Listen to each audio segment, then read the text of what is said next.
is something pretty remarkable. This is my movie. These are our stories. I am Euphoric.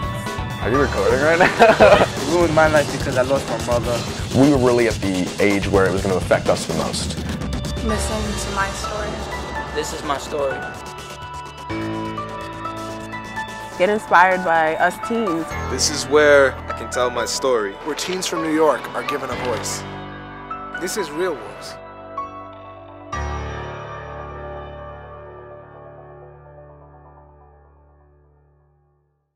Welcome to Real Works. I'm Byron. Relationships are hard. They challenge us, inspire us, nurture us, and shape us. And when they end, they can confuse us and leave more questions than answers. This week, we bring you stories about young people making sense of the two most important relationships in their lives, a parent and a first love. We begin with filmmaker Ileen Gutgarts, who expected her first love to be a euphoric relationship. Yeah, you know what I said to my friend the other day? What did you say to your friend the other day? That your promises are the equivalent of paper towels. I'm like the bounty of promises, okay? My shit works. You can absorb like a whole puddle with that. No, that's not what I meant. You know what? That's I meant that you use it once, and it's like tra-la-la, goodbye. Well, you know what, Ileen? Fine. David was everything to me, the person that I loved more than anybody. I fell for him.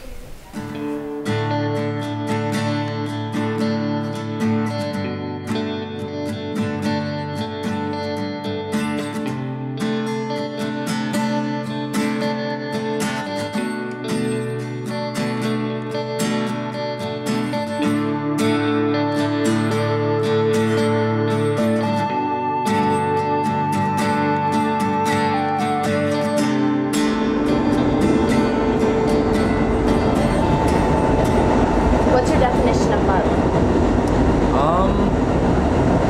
I think it's when you care about someone more than to be friends. But I don't know, actually, come to think of it. It's just being with whoever makes you happy, I suppose. What's an example of a euphoric relationship? A euphoric relationship. Like when you want to spend every second with somebody and that's all you think about. Have you ever felt that? Yeah. With who? You know who. Emily. I'm not Emily. I am Ileen. And me and David were very complicated. Only complicated is an understatement. In fact, it's beyond that. Are we going to sit in silence, or are we going to talk? I'm voting silence. Silence? Why silence? Because I don't feel like talking to anybody? I don't like silence. I like it. Why do you like silence? Because I don't have to bother saying shut the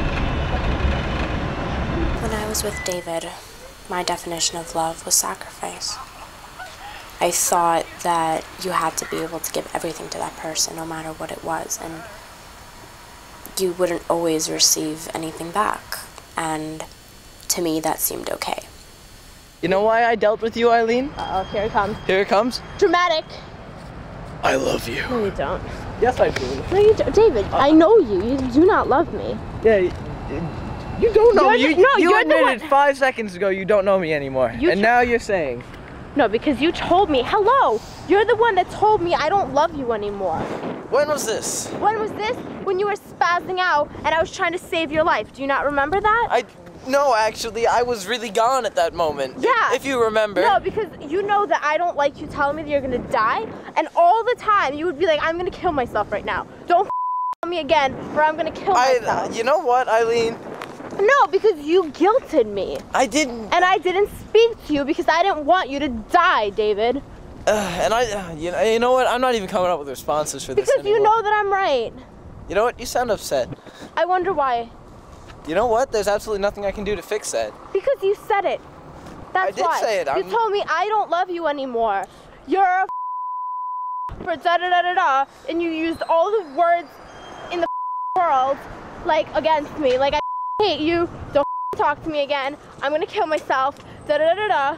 I'm gonna go drown myself in alcohol, all the that I've always hated when you told me. Because you know what? I can't live without you, and you do this to me all the time.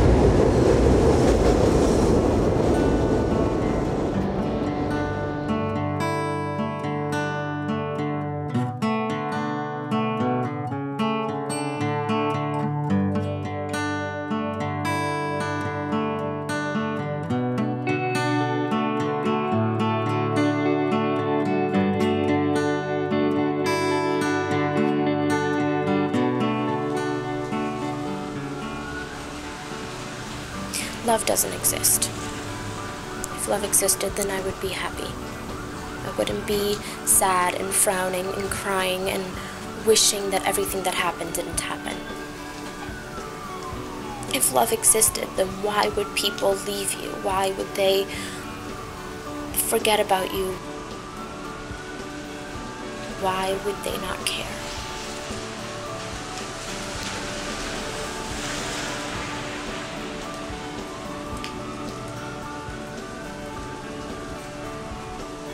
It wasn't always like this. David was sweet, he was caring, he gave the best pep talks. He made me smile when all I wanted to do was crawl into a box and disappear. He's not a monster. I didn't even fucking do my homework. I have so much homework to do, I didn't do anything. I'm gonna fail at life. You're not gonna fail at life. I've been telling you that forever. I'm going to fail at life. I didn't do my... You're not gonna fail at life. Shut your mouth. Holy shit, Ileen. You do everything you do freaking awesome. No, Everything you do works. Ileen, you're gonna do fine. I've been telling you this since... No, because... I've been telling you this since 6th grade. No, because back then, I was... I'm not here sitting and judging, and I'm not here blaming anybody. Because I'm the villain too. He hurt me. But you have to take it into consideration that we hurt each other. Because I thought you were done with me. I thought you didn't care. You sort of dipped out on me after a little while, you know? I wanted you to fight for me. I can't read minds. I know that I hurt you. Yeah. I didn't mean to. You did a good job of it. I mean, the unintentional is always the most painful. But you hurt me too, you know? Oh, I did? Really? Oh. Guess I got my revenge or something. I don't know. You got your revenge? Unintentionally, of course. I've admitted to hurting him. He unfortunately hasn't, but maybe that'll change. Maybe he'll apologize. That one on film? Do you love me? 100% sure you want this on film? Yeah. Fine. Yes, I do love you. Do you? Yeah.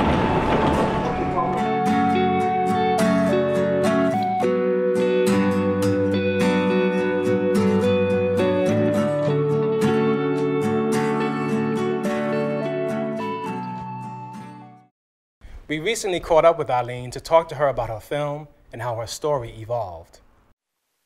My name's Ileen Gutgarts, and the name of my movie is A Euphoric Relationship. Making my film at first was really tough because it was my first time. I never used a camera, I never made a movie, and then I was like thrown into this environment and I felt like this is hard, but everybody was like on the same page.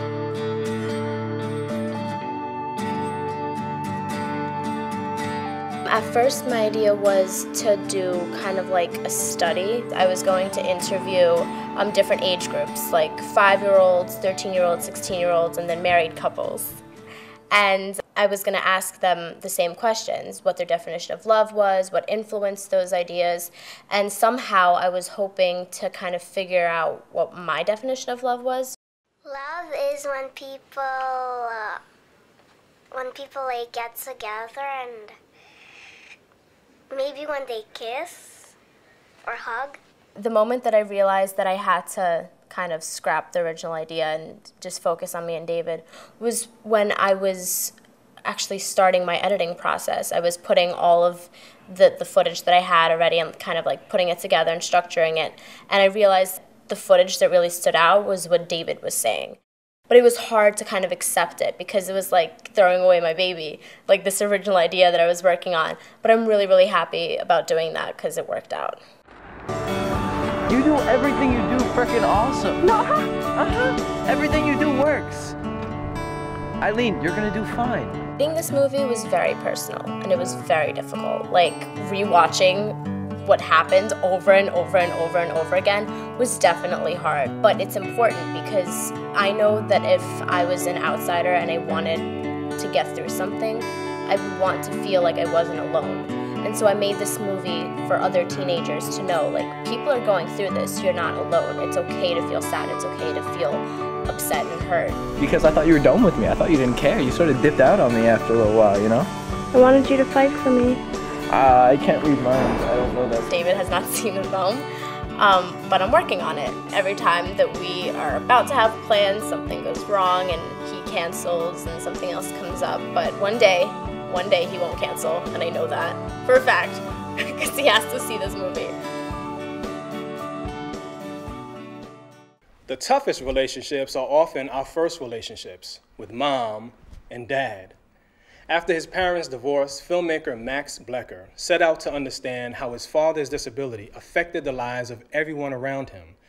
But trying to separate the man from the illness and make sense of his own feelings turned out to be harder than he imagined. So It Goes is next.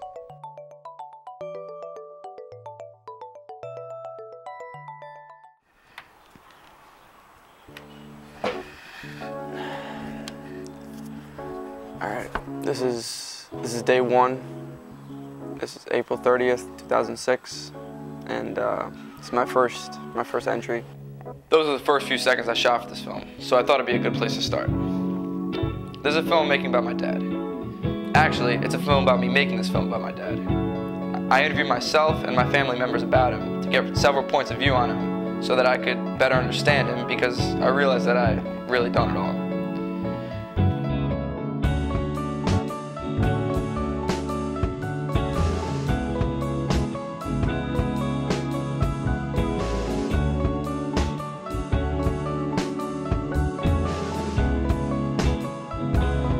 So, I have about 10 minutes to delve into the psyche of a ridiculously complicated guy and to fairly portray him to a group of complete strangers.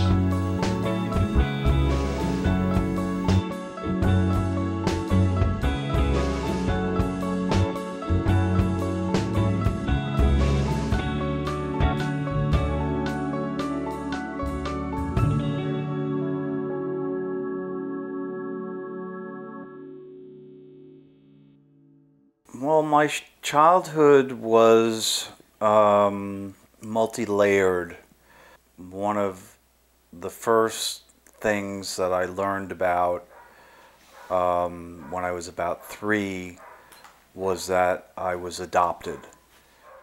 Well, we were advised by the agency to make sure that we did tell David that he was adopted, and to put it in as loving terms as possible so that he would not be unfamiliar with the word and that he would associate it with something good. So I was given a version that made me feel really great about it, that I was special and that I was chosen. Those were words that were commonly used. From a very early age, we started calling him our loving adopted baby, so that he was hearing those words from the very first days that we brought him home.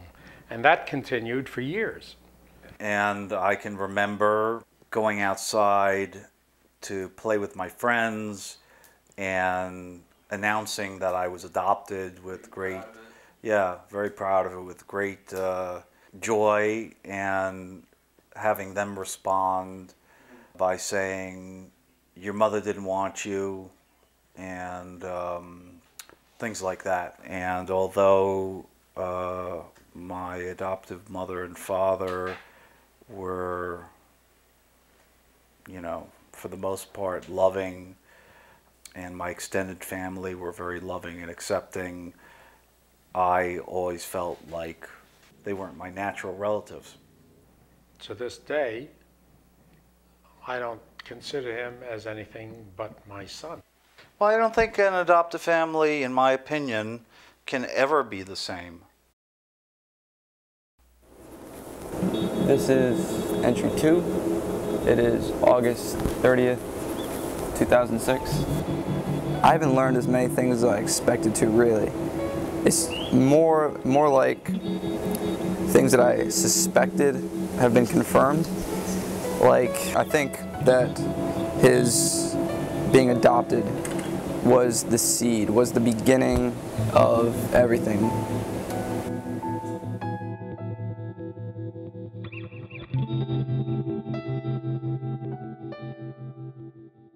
We met in a bar, and we had a really good time. He was a lot of fun, and really, you know, very happy guy, and had a lot of big plans and a lot of energy, and he was very nice, and we hit it off.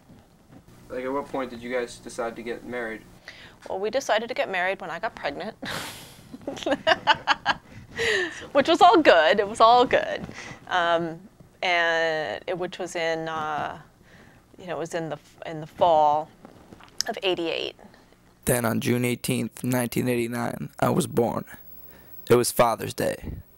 The fact that you were born was a source of tremendous wonderment and joy. And then I see there's a picture of your sister when she was born, and the same was and is true. After Emma was born, he was freaked out.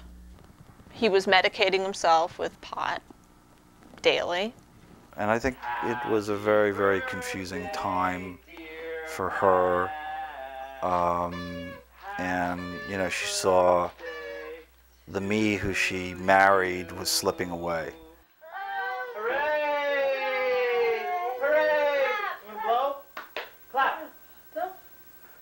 He was seeing a therapist for years, and then we started seeing the therapist. I don't remember exactly when. The psychotherapy is attempting to, on an assessment level, understand the phenomenology of what it feels like to be your dad.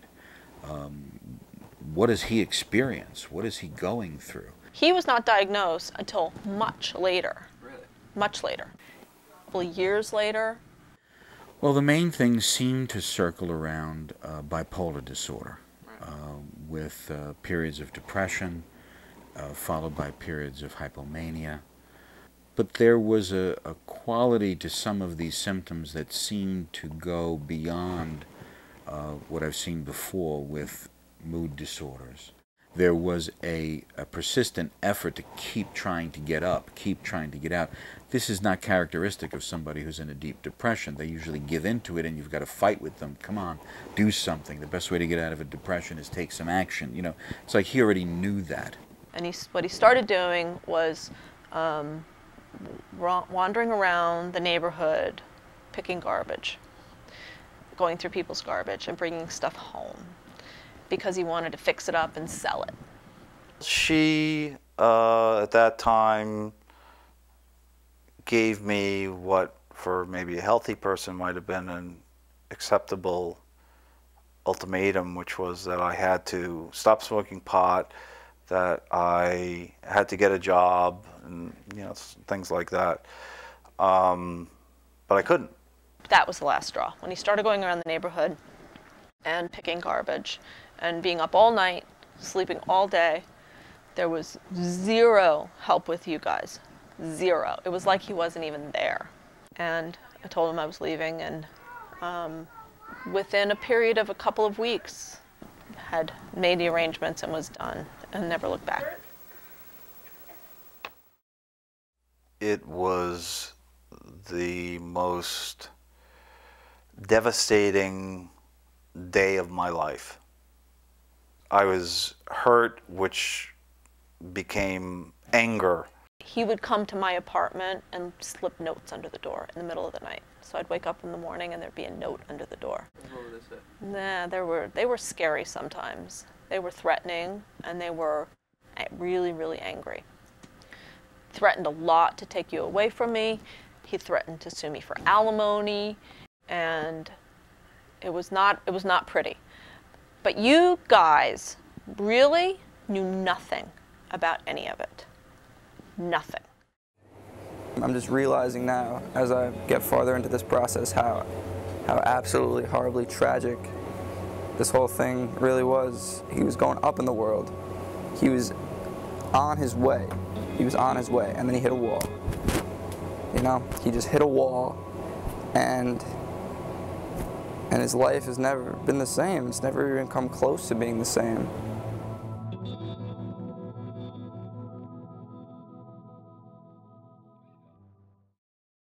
My bipolar disorder is characterized by depression, very profound suicidal feelings, feeling euphoric. It makes it impossible for me to stay awake, so I sleep all the time, and it's pretty much well accepted that it's among the most painful and torturous kind of experiences to have as a human being. So I'm sorry, what was the question? What would his life have been like if he didn't have it? You know, that's, who can predict things like that? I can't answer that. I don't know. Like, everything would be different. Every single memory and every single aspect of myself would just be completely different. I think that, you know, without this tremendous kind of elephant in the room, your mother and I could have worked it out. I have, honestly, no regrets about where we wound up. None. It was, I never ever looked back after leaving. It was not a situation I ever wanted to be in or ever thought I would be in. I mean, being married to him. But once I left, life was fine. It really was. As I started this film, my initial idea was to try and get to know my dad, who he really is, pushing the bipolar aside. But I cannot think of, I just can't think about him without thinking about his bipolar. It's just impossible. It's very important to me to not think of myself as ill, as chronically ill, whereas one could make the argument that I am very easily. Right, no, I've never allowed my illness to define me. I think that he falls back on it, or not so much now. Things are different in the last 2 or 3 years, definitely. Dad would always get, at movie theaters, like the tickets, he would get one handicapped. And it just kind of showed me, like, well, you know what, you're defining yourself as being handicapped right now. I think his illness has defined him, whether he's let it or whether. I think the illness is a very tough illness, and it does define your life. I don't know. This is getting kind of messy. I want to make this a good film, but I don't want to tear my family apart in the process. Do you think, in your opinion, are you a good father? You could answer that better than I. He is the best father that he possibly can be. He really is. He adores you, and he would do anything for you. I think that's one thing about him, that he's always done as much as he can. He's always loved us as much as he can, which has always been enough for me. Like I said, it's really, I leave it up to you. You're the one who is the final arbiter of that, and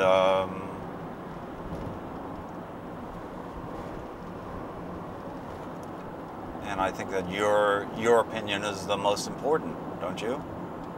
And that's what it really comes down to, isn't it? No matter what everyone else has said, it's up to me in the end. Now, they said a whole lot more than what you saw, so what I put in is going to show my own opinions. I think I did what I was attempting to, though. But there really is no conclusion. The bottom line is that everyone involved got screwed here. So there's no point in judging or placing blame, because we've all done our best with an impossible situation. The way I look at it is not that it all happened for a reason, because that's way too convenient. It just happens, good and bad. If it's good, I enjoy myself, and if it's bad, so it goes.